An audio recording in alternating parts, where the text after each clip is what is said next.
Good evening, Assalamu alaikum rahmatullahi wa barakatuh, and welcome back to Hilaal Live. My name is Faraz Patel. I would like to thank you, the viewer, for staying with us.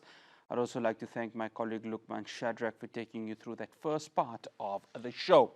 Now, this week, of course, a big conference happening down in Davos, and before that, anti-poverty group Oxfam reported that the combined fortunes of the world's 5 richest men have more than doubled to 869 billion US dollars since 2020, while 5 billion people have been made poorer.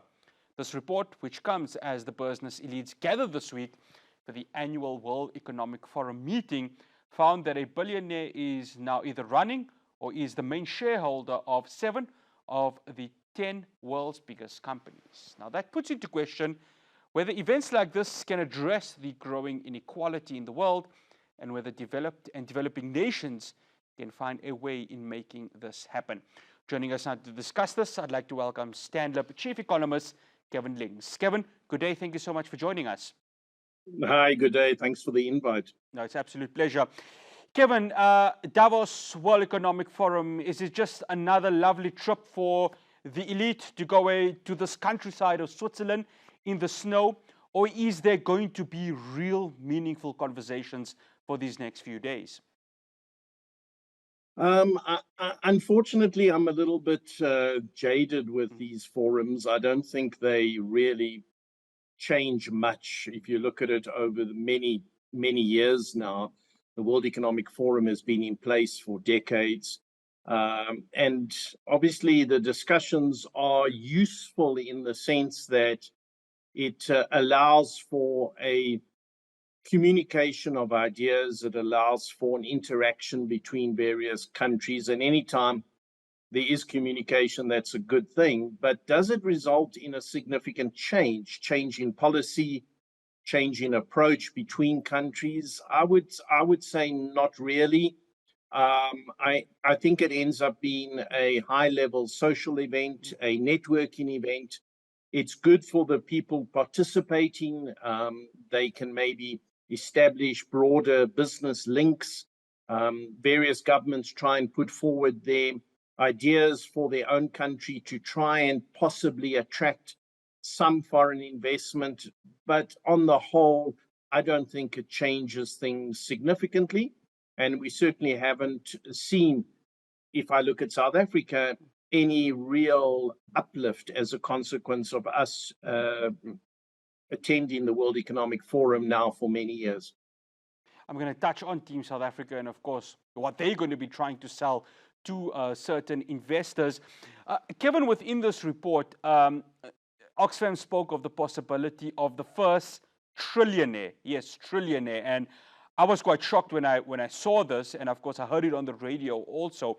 I mean, if you ever wanted to see the growing inequality occurring, the fact that we could have the first trillionaire is testament to that, isn't it?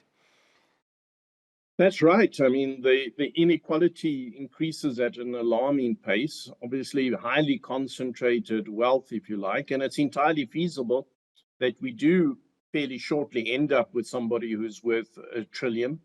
Obviously, it's a long-term process. In other words, this has been evolving for many decades. I don't see anything changing in terms of that dynamic. And clearly, the policies in place in various countries to try and broaden the wealth, to try and get more access for individuals, that's proving very difficult. Obviously, some countries make progress overall, and so the income per person is lifted for the country in its entirety. And I think that's a good objective for a country to try and achieve, even if some people are getting exceptionally wealthy. Is the country as a whole becoming more prosperous? And we can measure that. We can measure that in terms of income per capita and the general well-being of citizens. Are people employed? Do they have a reasonable standard of living? So I think realistically, that's what most countries can hope for. But in terms of this extreme divide that you highlight, I just don't see that changing in the short term. There's nothing really that's been implemented to alter that dynamic. Kevin, the developed countries would say, okay, in the recently concluded, COP summit that happened in Abu Dhabi, there is a bit of a shift towards trying to assist developing nations in dealing with climate change.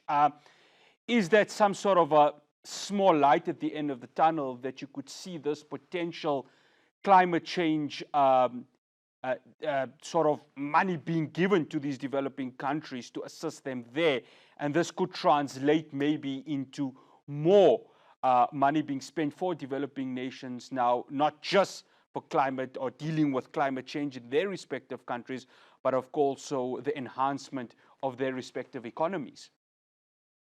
Yeah, I think there's merit in that process. I do think you have seen money flow from rich countries to poorer, more emerging markets or developing countries. I think the climate initiative will continue to do that.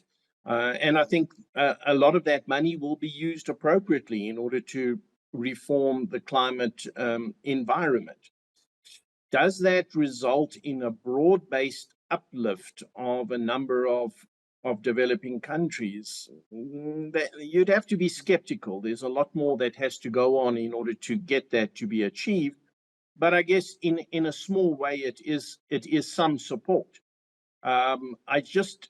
When we look at the way in which global trade occurs, global investment occurs, it is still heavily biased towards the developed markets. And obviously, some emerging markets are benefiting. You end up with some high growth economies. But on the whole, it's not resulting in a significant development initiative. And so pretty much each country has to try their best to implement sound policies and try and encourage growth within their own economy. And I think there's more that each country can obviously do. So every little bit helps, but I don't think it's going to result in a substantial change in this divide that we see going on in the world. Kevin, of course, talking about country, South Africa, led by Finance Minister Enoch Godongwana, has taken a team to Davos. I was listening to a representative from Brand South Africa this morning, and she said that it's going to be a tough sell right now, given, of course, the many issues that South Africa is going through, of course, the energy crisis and, of course, the port challenge that is occurring. How does Team South Africa go about doing things? Because they're in a tight situation right now, aren't they? It's a tough sell. You just don't. I'm not sure that you would want that as your job right now, to go to Davos and sell South Africa convincingly.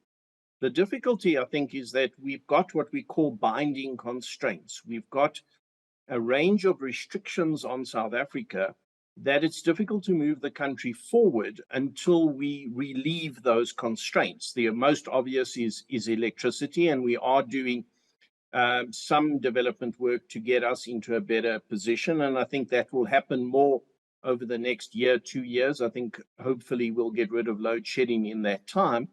But there are other binding constraints, particularly around port capacity, rail capacity, to some extent road capacity. And all of those become quite overwhelming if you want to attract foreign investment. The reason is there are many alternatives, right? If you're a foreign company located somewhere in Europe and you're looking to diversify into an emerging market, you've got lots of choice. It's not as if you necessarily have to focus on South Africa. There are many other countries, and there are other countries that offer decent infrastructure and also offer a good growth dynamic. Investing in South Africa right now, you're immediately faced with infrastructure constraints, and you're also unfortunately faced with an economy that's a very low growth environment. So I think the best you can end up doing if you go to Davos now is to maybe spend time trying to explain to people what is the process underway to put South Africa in better shape. Might not be in good shape now, but over the next 2 years, what are we doing to do that, to put ourselves in a better position, and try and get people to visit South Africa in that time period and explore for themselves how South Africa is changing. And hopefully that results in a better medium-term outlook. But in terms of something that develops right now from attracting foreign investment, geez, that's a really hard sell. It's a challenging environment South Africa faces. It's very difficult to convince foreigners to invest in South Africa when local businesses themselves are not investing substantially. Foreigners like to see, when they go and invest in a country, they like to see that the domestic companies are also investing, and they feel that there is vibrancy and that there is opportunity. They don't want to be leading the investment into a country when the local community is not investing. So it's a tough sell. I don't think it is pointless. I think it's still worthwhile to engage, to build up relationships, and maybe spend the time trying to convince people of the reforms that we're putting in place to improve South Africa's infrastructure. Well, hopefully, what would be worthwhile is if Team South Africa can get that potential trillionaire and sit him down for maybe some sort of investment within South Africa. Kevin, thank you so much. Always a pleasure having you on. That's Kevin, can you hear me? Sorry, I couldn't hear you. Yeah, I was just saying, thank you so much for joining us. Much appreciated. Pleasure. Thanks a lot for the invite. No, it's an absolute pleasure. That is Kevin Lings, Stanlib Chief Economist. After the break, do stay tuned and we'll have more for you on Hilaal Live.